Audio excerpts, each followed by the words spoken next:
USTMৰ কাৰণেই বুলি নকওঁ যে USTM এটা মুখ্য কাৰণ। তাকো পঞ্চতাৰকা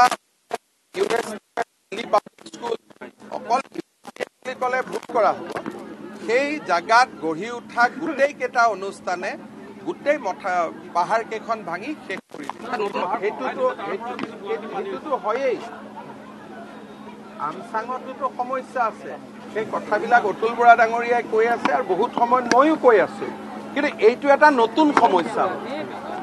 মই নতুন সমস্যাটো পুৰণাৰ কথাটো মই সদায় কৈয়ে আহিছো। পৰিকল্পনা কি কৰিব লাগিব বিশেষজ্ঞসকলে ক'ব লাগিব। যিমান পানী নামি আহে বা তেওঁলোকেতো পাহাৰটো আৰু কাটি থাকিব, গতিকে অহা 10 বছৰত তেওঁলোকে কিমান পাহাৰ কাটিব সেই অনুসৰি গুৱাহাটীত নলা নৰ্দমা নতুনকৈ বনাব লাগিব। এইটো নলাইটো ইয়াৰ পানীটো ল'ব নোৱাৰে, 3 গুণ কৰিব লাগিব। ৰাইজেও মাতি দিব লাগিব যে নলাবিলাক ডাঙৰ কৰি বনাব লাগিব। গতিকে এটা নতুন, যিহেতু এই ঘটনাটো আমাৰ আৰবান প্লেনিঙত আমি কেতিয়াও ইয়াক লোৱা নাছিলোঁ যে এনেকে খানাপাৰাৰ পাহাৰবিলাক ভাঙিব বুলি, সেইটোতো আমাৰ কেতিয়াও ভাৱনা নাছিলে। এতিয়া আমি আমচাঙলৈকে অতুল দাই ক'লেই, সেইটো আমচাঙৰটো শুনক। আপোনালোকে বৰ্তমান ডিছকাশ্যনটো নতুন সমস্যাটোত ৰাখক। মই কালিও কনৰাড চাংমাক ডিঅ' লেটাৰ এখন দিছোঁ যে এইটো জোন আপোনালোকে গ্ৰীণ জোন কৰক। কালিও মই মেঘালয়ৰ মুখ্যমন্ত্ৰীক চিঠি দিছোঁ যে আপোনালোকে জোনটো গ্ৰীণ কৰক বা ইক' চেঞ্চিটিভ কৰক, যাতে পাহাৰ ঠাণ্ডা নাযায়। যোৱাকালিও মই চিঠি দিছোঁ। এতিয়া এইটো কি হ'ব, মেঘালয়ত কিমান কাটিব আমিতো নাজানো। ধৰি ললো নংপুৰ পৰা গুৱাহাটীলৈকে গোটেই পাহাৰখিনি কাটি দিয়ে। মেঘালয় চৰকাৰক সুধিব লাগিব যে আপোনালোকৰ পৰিকল্পনা কি। কালিয়েতো মই সোণাপুৰত কৈছোঁ, যোৰাবাটত কোনো বৰষুণ নাই, পানী ভৰ্তি। এতিয়া সেইটো ক'ৰ পৰা আপুনি, এতিয়া সেইটো ঘটনাটো আমি কেতিয়াও ভবা নাছিলোঁ।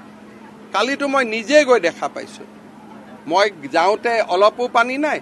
সোণাপুৰ কলেজৰ পৰা ঘূৰি আহিছোঁ, সোণাপুৰ কলেজত পৰাও বৰষুণ পৰা নাই, গোটেই ৰাস্তাটোত বৰষুণ নাই, যোৰাবাটখন পানী দি পুৰা হৈ আছে। সেইটোতো এনেকুৱা ঘটনাটো আমি আগত কেতিয়াও গমেই পোৱা নাই। গতিকে এইটো এটা নতুন সমস্যা। নতুন সমস্যাৰ কিবা বিজ্ঞানসন্মত থাকিব সমাধান, আলোচনা কৰিব লাগিব। USTMৰ যোৱাকালি আমি ছেটেলাইট পিকচাৰ লৈছোঁ, 11 চনৰ পিকচাৰো আমি উদ্ধাৰ কৰিছোঁ, 16ৰো ছেটেলাইট পিকচাৰ লৈছোঁ।